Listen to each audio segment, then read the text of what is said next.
అందరికీ welcome back to our channel. గోధుమ పిండితో బజ్జీలు పర్ఫెక్ట్గా ఎలా చేయాలో చూసేద్దాం. మైదా పిండిని అవాయిడ్ చేసిన వాళ్ళు గోధుమ పిండితో సింపుల్గా ఇలా బజ్జీలు వేసుకోండి. చాలా క్రిస్పీగా ఉంటాయి, లోపల గుల్లగా పైన క్రిస్పీగా చాలా టేస్టీగా ఉంటాయి. హెల్త్ కాన్షియస్ ఉన్న వాళ్ళు అలాగే హెల్తీగా తినాలి అనుకున్న వాళ్ళకి చాలా బెస్ట్ రెసిపీ. ఈవినింగ్ స్నాక్స్గా కానీ చిన్నపిల్లలు చాలా ఇష్టంగా తింటారు, అలాగే పెద్దవాళ్ళు కూడా హ్యాపీగా తినచ్చు. మరి టేస్టీ గోధుమ పిండి బజ్జీల్ని ఎలా చేయాలో చూసేద్దాం. అలాగే టమాటో చట్నీని కూడా టేస్టీగా ఎలా చేయాలో చూద్దాం.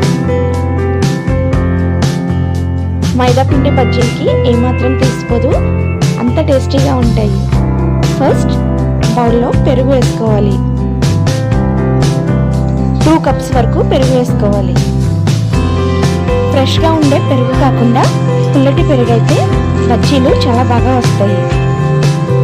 పుల్లగా ఉండే పెరుగుని యూజ్ చేస్తే ఇన్స్టెంట్గా హాఫ్ అన్ అవర్లో బజ్జీలు వేసుకోవచ్చు.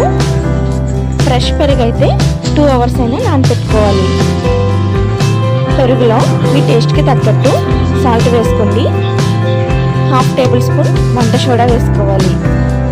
1 టేబుల్ స్పూన్ జీలకర్ర కూడా వేసుకోండి.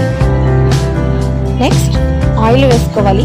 ఆయిల్ వేయడం వల్ల బజ్జీలు చాలా ఫ్లఫీగా క్రిస్పీగా వస్తాయి. ఆయిల్లో ఫ్రై చేసేటప్పుడు కూడా ఆయిల్ ఎక్కువగా పీల్చకుండా ఉంటుంది.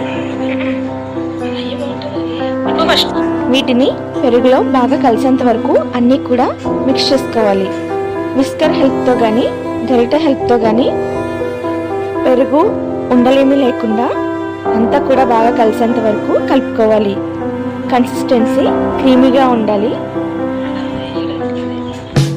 జస్ట్ కొద్దిగా వాటర్ వేసుకొని బాగా మిక్స్ చేసుకోవాలి.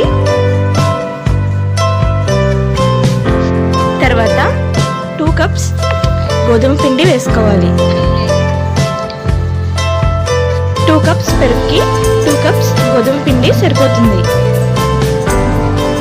పుల్లటి పెరుగు అయితే 2 కప్స్ పెరుగుకి 4 కప్స్ గోధుమ పిండి వేసుకోవచ్చు. పెరుగులో గోధుమ పిండి బాగా కలిసేంత వరకు బాగా మిక్స్ చేసుకోవాలి. ఎంత బాగా కలుపుకుంటే బజ్జీలు వేసుకునేటప్పుడు అంత పర్ఫెక్ట్గా వస్తాయి.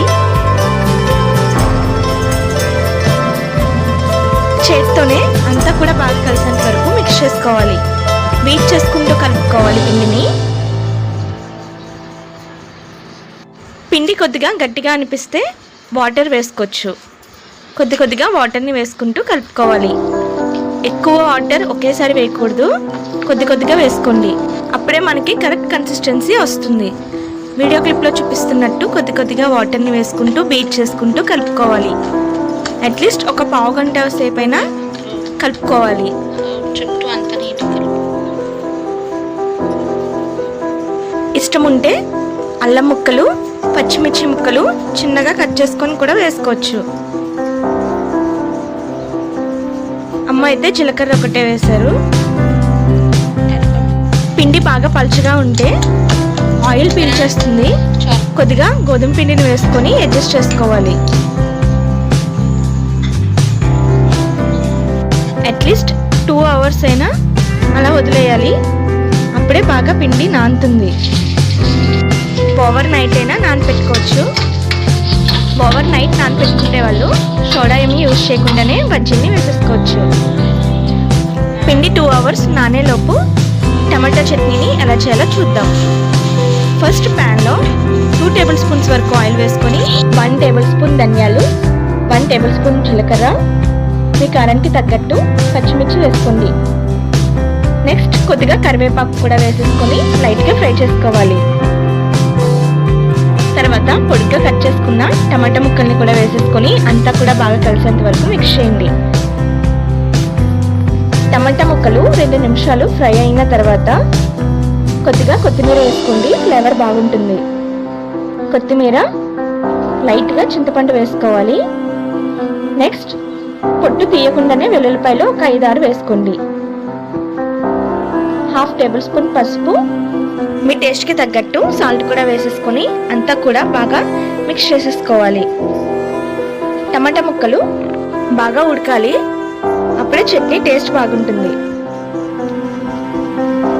టమాటా ముక్కలు ఆయిల్లోనే సాఫ్ట్గా మగ్గాలి.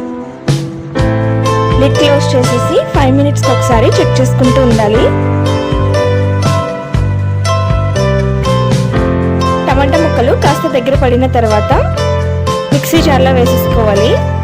వాటర్ ఏమీ వేయాల్సిన లేదు, టమాటా ముక్కల నుండి వచ్చిన వాటర్తోనే సరిపోతుంది. మెత్తగా గ్రైండ్ చేసేసుకోవాలి. అంతే గైస్, చాలా టేస్టీగా ఉంటుంది. బజ్జీలకే కాదు, ఏ టిఫిన్స్లోకైనా కూడా చాలా బాగుంటుంది. నచ్చితే డెఫినెట్గా ట్రై చేయండి. చట్నీలో ఇష్టం ఉంటే పప్పు వేసుకోవచ్చు, వేయకపోయినా కూడా చాలా బాగుంటుంది. అమ్మ అయితే ప్రతి చట్నీలో పప్పు వేస్తారు. పప్పు కోసం ప్యాన్లో 2 టేబుల్ స్పూన్స్ వరకు ఆయిల్ వేసేసుకొని, ఆయిల్ హీట్ అయిన తర్వాత మినప్పప్పు, పచ్చిశనగపప్పు, కొద్దిగా జీలకర్ర, ఆవాలు, కరివేపాకు, ఎండుమిర్చి వేసుకోవాలి. ఎండుమిర్చి వేసుకోవడం వల్లే చట్నీ టేస్ట్ బాగుంటుంది పోపులో. అంతా కూడా బాగా మిక్స్ చేసేసుకోవాలి. పర్ఫెక్ట్గా చట్నీ రెడీ అయిపోయింది. బజ్జీ పిండి 2 అవర్స్లో బాగా పులుస్తుంది. నెక్స్ట్ బజ్జీలు వేసేసుకుందాం. ప్యాన్లో ఆయిల్ వేసుకొని ఆయిల్ హీట్ అయిన తర్వాత చిన్న చిన్న బజ్జీల్లాగా వేసేసుకోవాలి. హై ఫ్లేమ్లో ఉన్నప్పుడే బజ్జీలు వేసుకోవాలి. బజ్జీలు వేసుకున్న తర్వాత మీడియం ఫ్లేమ్లో ఫ్రై చేసుకోవాలి. అప్పుడే పైన క్రిస్పీగా, లోపల కూడా బాగా ఉడుకుతుంది. బజ్జీలు వేసుకున్న తర్వాత వెంటనే కలుపుకోకుండా 2 మినిట్స్ వరకు ఫ్రై అవనివ్వాలి. తర్వాత బజ్జీల్ని గరిటె హెల్ప్తో తిప్పుతూ కలుపుకోవాలి. అలా అయితే ఈవెన్గా గోల్డెన్ కలర్ వస్తాయి. ఆయిల్ హీట్ అవ్వకుండా బజ్జీలు వేసుకున్నామంటే బజ్జీలు ఆయిల్ ఎక్కువగా పీల్చేస్తాయి. హై ఫ్లేమ్లోనే ఆయిల్ మరిగిన తర్వాతే బజ్జీలు వేసుకోవాలి. తర్వాత మీడియం ఫ్లేమ్లో పెట్టుకోవాలి. వీడియో క్లిప్లో చూపిస్తున్నట్టు గోల్డెన్ కలర్ వచ్చిన తర్వాత టిష్యూ పేపర్లోకి తీసేసుకుంటే ఎక్సెస్ ఆయిల్ ఏమైనా ఉంటే రిమూవ్ అయిపోతుంది. గోధుమ పిండి బజ్జీలు ఆయిల్ ఎక్కువగా పీల్చవు. హెల్దీగా అప్పటికప్పుడు చేసుకోవచ్చు. హెల్త్ కాన్షియస్ ఉన్న వాళ్ళకి కూడా గోధుమ పిండి బజ్జీలు హ్యాపీగా తినచ్చు. మైదా పిండి బజ్జీల కన్నా గోధుమ పిండి బజ్జీలు ఇంకా టేస్ట్ బాగుంటాయి. నచ్చితే మీరు కూడా డెఫినెట్గా ట్రై చేసి మీకు ఎలా కుదిరిందో కామెంట్ చేయడం మర్చిపోద్దు. Subscribe for more videos. Bye guys.